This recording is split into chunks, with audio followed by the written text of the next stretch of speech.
throw pillow or yung pillow na dadalhin tomorrow. So, yung first niya is yung pressing shoulder down to half arm. So, kailangan naka-straight body lang, sir. Arms at the side. So, kailangan kayo yung nag-guide kay client. Okay, sir, arms at the side po. Okay, so pressing. So, 1, 2, 3, 4, 5. Hanggang doon sa part ng may siko. Okay? Tapos, yung pag-release dito, so 3 repetition po yun. Huwag niyo pong sasabayin na pag ganon. Kasi naglulus tayo ng contact. So, make sure po na pagdating sa baba, so 1, 2, 3. Sir, okay po ba yung pressure? Nararamdaman po ito. Sumagot ka. So, it's either yung left or yung right hand nyo, yung iaangat na una. Okay? Okay, hindi po galing dito, isasabay yung gano'n kasi naglulus ng contact. The moment naglulus ka ng contact kay client, ibig sabihin nun, tapos na yung pagmamasahe. Okay? So, para hindi mag-lose, so 1, 2, 3, 4, then, okay? Next to that, number 2, palm pressing, one at a time, down to lumbar. So, sa number 2 to number 5, nakalin si client dun sa sandala ng upuan. Okay? So, assist mo siya, sir. And sandal po tayo, sir. Okay? Huwag nyo itutulak na gano'n, ha? So, i-assist nyo lagi si client. Okay? So, make sure na yung body mechanics nyo or proper positioning tama din para hindi nangangalay yung katawan nyo. Okay? So, after nung number 1, number 2, and 3, pwede nyo nang sabayin. So, number 2 to number 5, that's the time na nakaganyan si client. Nakalin siya. Okay? Para makuha nyo agad yung pattern, para hindi malito. 2 to number 5, nakaganyan si client. So, i-assist pag ganyan. And palm pressing, number 2 and number 3, pwede nyo na yung pagsabayin. Yung palm pressing, 1 at a time, down to lumbar, and yung 3 points balakang. Ito po yun. So, palm pressing, so alternate, gamit yung palm nyo, yung palad. Okay? So, press, 2, 3, 4, 5, 6, 7, 8. So, pagdating dito sa lumbar area, ito po yung lumbar area. So, yung 3 points balakang, which is yung number 3, pwede nang isabay. So, pwedeng press lang, 1, 2, 3. Pabuka doon sa kanyang Pag ganon.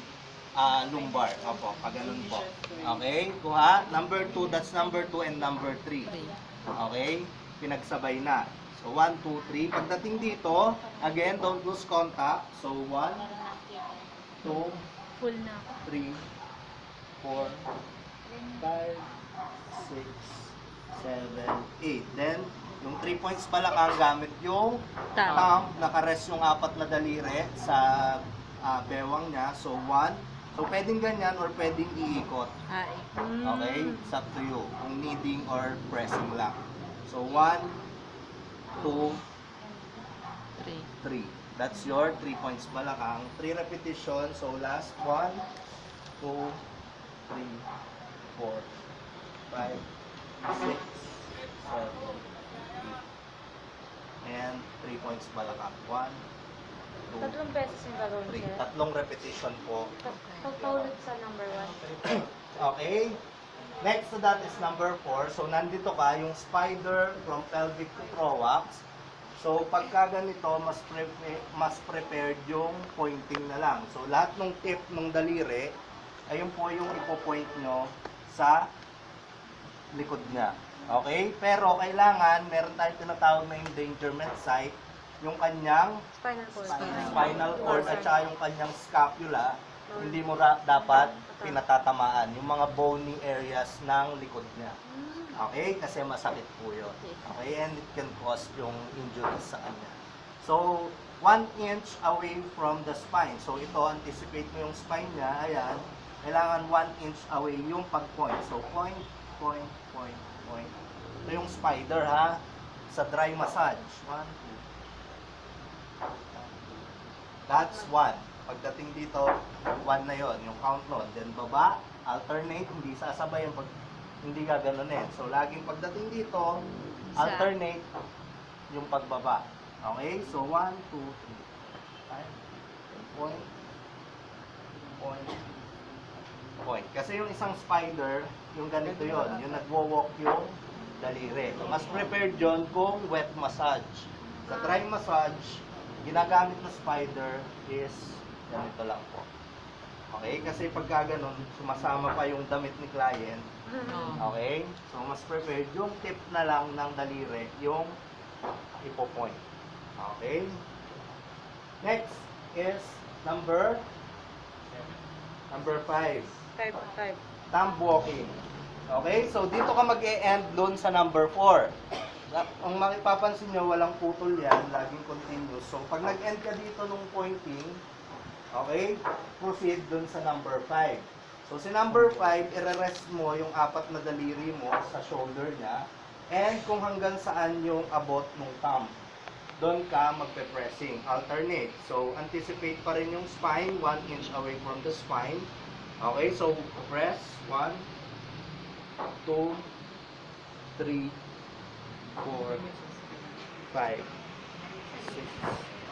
6, 7, 8. So, ito naka-rest lang. Hanggang saan lang yung abot ng Daliri. dangkal nyo. Ayan. Okay? So, balik uli. So, 1, 2, 3, 4, 5, 7, 8.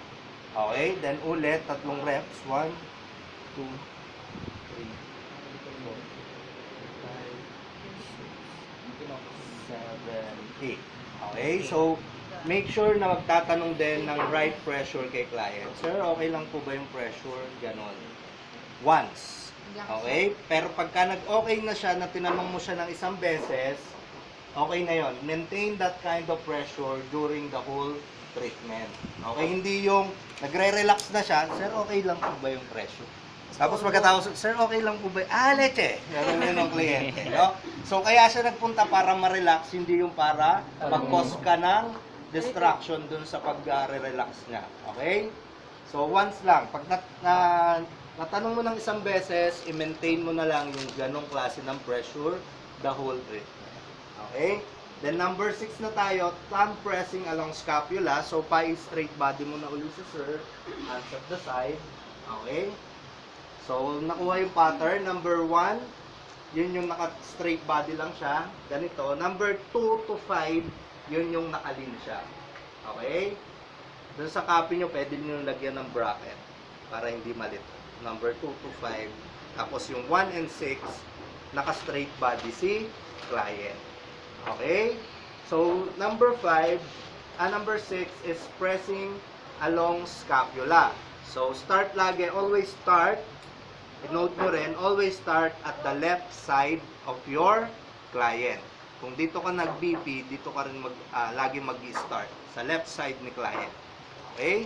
So, inform si client, sir, hawakan ko yung kamay nyo.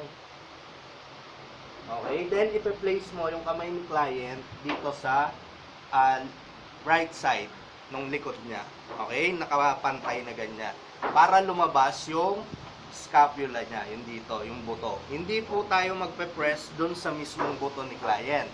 Magpe-press po tayo dun sa siwang. Okay? Yung sa ganito, yung kanal. Yon, that's the exact word. Yung kanal nung scapula niya. Hindi dun sa mismong buto nung scapula. Okay? So, press. Yung 4 na daliri naka-rest sa shoulder. Then press. 1, 2, 3, 4, 5. Paikot. Okay? Dun sa scapula niya. Tries din sir. 3 ulit din po. 1, Huwag tatamaan yung buto sa mga. 3. Dun sa kanal lang po. Mismong Hindi sa buto. Parang. Sampu sa gusto. Sige, sampu. Sampu yung Ba, sarap nun. Yan ang kabangon. Okay, then after nun, ibaba. Then, sa kabila. Okay, sir, relax lang po. Sir, relax lang po. Wala pa ano sa... Jen, ice.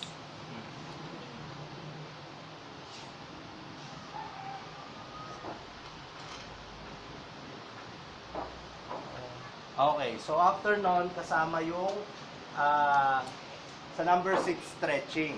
So sa stretching po, kailangan ini-inform lagi si client. Okay, para mag-relax lang ng body. Okay? So, sir, stretching po tayo. Relax lang po. Sir, stage mo ito. Yun, laging i-inform yun na kay client. Para, kasi pagka hindi, baka mamaya kontrahin niya yung pag-stretch mo. Okay? Baka may injured siya. So, hawak yung kamay, sir, relax lang. Sir, relax. And then, Ano akong gagawin, sir? pull downward, papunta dun sa right side ni client. Okay? So, down, 1, 2, 3, 4, 5, and release. Kung hard. Kung soft lang naman yung gusto niya na stretching, 3 counts, 1, 2, 3, release. Pasanungin ulit. Apo. Gusto niyo po ng hard. Kung na-anticipate mo si client hard na type na client, 5 counts. Kung hindi naman at normal lang, 3 counts, okay na yun. Okay, next to that is yung lumbar, half arc. Okay, so sa lumbar, and lifting. Okay, so 1, 2, 3, 4, 5. So hawak mo siya dito sa braso. Okay? So yung una dito sa shoulder, yung pag-adjust ng kamay.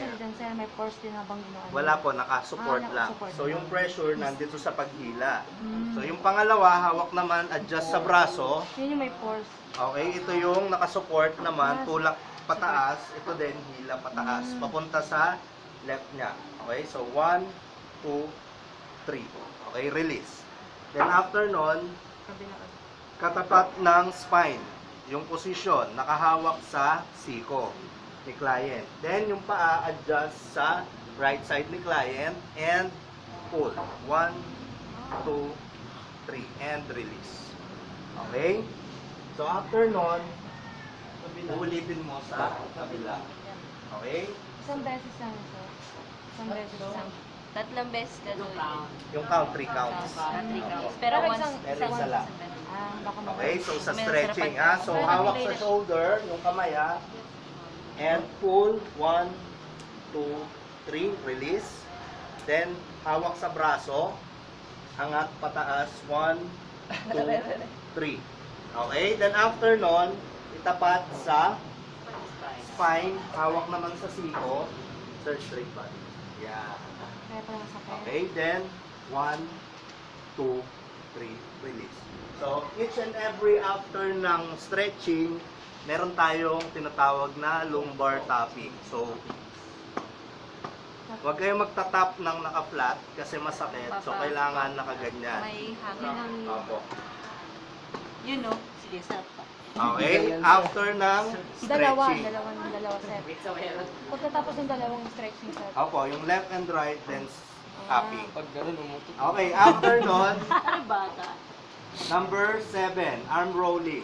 Ulna to trapezius. Okay? So, yung make sure yung may muscle na part ng braso, yung iro-roll sa ulna to trapezius ni client. Ulna to trapezius.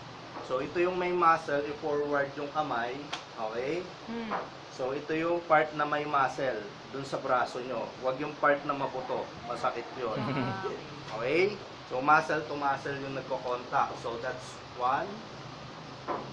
Slide mo pababa, then slide makabila. Okay? Then, ulit-ulit, nakatihaya yung dalawang kamay, and tataob. Parang gano'n. Okay? And Smash. that's 2. Next, last, 1, then 2. Nakuha? Yes. Okay. So, after nun, we have yung stretching uli. We have arm, nape, and alternate. Simultaneous, and then yung last, yung lumbar tapping, each and every after ng stretching. So, yung una, sir, wakan mo lang yung kamay nyo. This one. Tatapat sa batok ni client. Sir, straight back. Okay. So, hawak sa kamay si client, and hawak sa siko. Then, adjust uli yung paa. Dito ka. Then, pull. 1, 2, 3. Then, after nun, sa balikat ni client. Then, angat. stretch. 1, 2, 3, and release. Okay? Baba mo yun. Na-assist mo lagi yung kamay ni client. Baka pag ganun mo, bitawan mo na agad. Okay? Laging pagka-release, hawakan ulit, lagay sa side yung kamay ni client. And yung sa other side. Okay? So, sa batok, and then, hila sa side. 1, 2, 3. Okay? And release. Next, sa balikat. So, sa batok, sa balikat. Then, stretch up. 1, 2, 3. And release. Then, yung simultaneous. So, yung left and right hand niya. Isang beses lang. Cross, tapos close, chin up. Tingala, sir. Yeah. So, i-close yung, tingala ko, sir. Ayan. Close yung siko. Okay? Yung dalawang kamay, nakahawak dun sa siko ni client. Okay? Yung siko mo, nakarest dun sa shoulder ni client. Okay? And then, yung pinaka-importante, yung tuhod mo, nakasupport dun sa balakang ni client. Okay? So, ang hila, ang angat niyan, nung muscle mo, yung braso mo, pag ganun lang. Okay? Pataas. Hindi mo siya hihilahin pag ganun. Okay? Kasi yung iba, ang ginagawa, hinihila. Okay? Kaya tataob yung client. So, kailangan, sir, ito ka, chin up, close yung siko. So, kailangan yung pag-angat ng kamay, pag ganun lang. So, pupush mo yung siko mo, yung shoulder niya. Angat yung siko niya. So, 1, 2, 3, and release. Okay? So, walang nagawang paghila. Okay? So, after nun, ibaba yung kamay ng client and yung lumbar tapping. Okay? Pagkatapos ng set. Every after ng stretching, lumbar tapping. Okay, next, we have number 8. Mukha ng konti backward. Okay, so number 8, yung butterfly, kailangan i-inform si client na mag-inhale and exhale. Okay? Then, close hand. Okay, so hawak mo dun sa radial ni client. Ang hawak, yung thumb mo, kailangan nasa ibaba. Yung thumb, kailangan nasa ibaba. Parang Titanic. Ayan. Okay? So, ito yung butterfly, sir. Inhale. Pag-inhale niya, down and up. Exhale. 1, 2, 3. Then release. Inhale, sir. Then down. Exhale. 1, 2, 3. Okay? Inhale. Then exhale. 1, 2, 3. Okay? Ganyan ating butterfly. Next to number 8 is yung body twisting. Okay? So, arm and shoulder arm, side united and lumbar tapping. So, iti-twist mo yung shoulder ni client. Okay? Yung kailangan aware din po, especially boys, kailangan nakabaliktad po yung kamay. Okay? No na pa ganyan. Okay? Lalo pagka babae yung client. Kasi, Kahit sa babae, gamitin po yung gagamitin. Okay? Nakabaliktad yung kamay. Okay? Ilagay sa kaliwang balikat ni client. Okay? So, pabaliktad. Ito, isang kamay, tulak. Yung nakabaliktad, yun yung hihilahin. Okay? So, parang ganito. So, yung posisyon ng paa mo, kailangan nandito rin sa right side niya, kung nasa left yung i-stretch mo. Okay? So, 1, 2, 3, and then release. Next, pabaliktad uli. Dito naman sa kanan, nakabaliktad yung kamay, yung kabila yung ipupush, yung kaliwang kamay. Okay? So, lipat yung paa sa kanan niya, and then stretch. 1, 2, 3, and release. Okay, after nun, tapping. Okay, so meron tayong tatlong tapping sa ating chair massage. So, number 6, number 7, and number 9. Okay? Next nun is yung finishing touches niya na, yung number 10, the tapping, quacking, pounding, and the nerve stroke.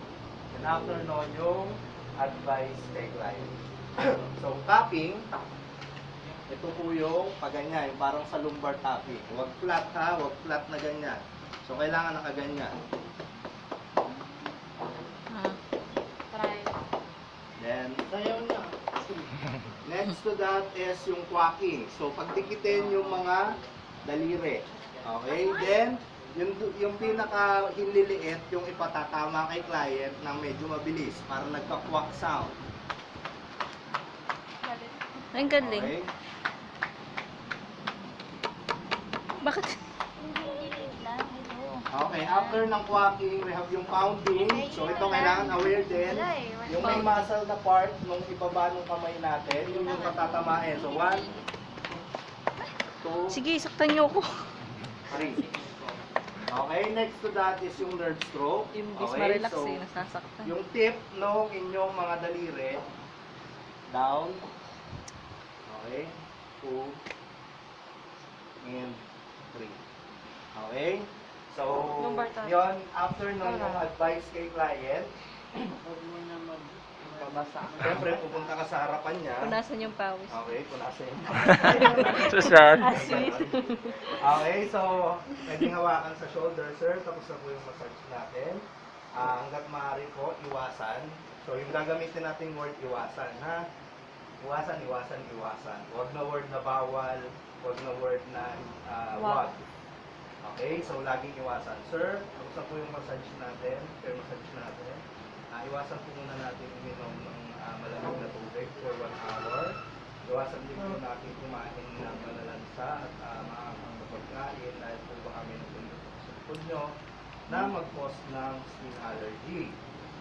And iwasan hanggang maaari po sir, iwasan din po natin maligo within 24 hours. Pero kung kailangan naman po at may lakad po kayo, pwede naman po after 1 hour with warm water. Okay? So, yun yung pagpo-post advice kay client. So, bakit ba nagagawa ng post advice? Ba't nagsasabi? Yung iba kasi, pasaway. Okay? Para lang maiwasan yung customer complaint. Okay? Kasi yung mga sinabi na yon, pwede siyang mapasma, pwede magka-allergy. Okay? So, yung preventive measures para sa company at saka para kay client. It doesn't mean na pag ginawa mo yon is mapapasma ka agad or ma-allergy ka agad. Okay? Case-to-case basis yon, pero it is just preventive measure para sa safety ni client at the same time the safety ng company or nung spa na pinag-workan nyo. Okay? Understood kung bakit nagpo-post advice? Yes. Okay, that's the end of the demo. Sana po nakuha somehow. Na-demo ko na rin yung BP, yung pagkuha na lang ng blood pressure and pulse rate. Okay, so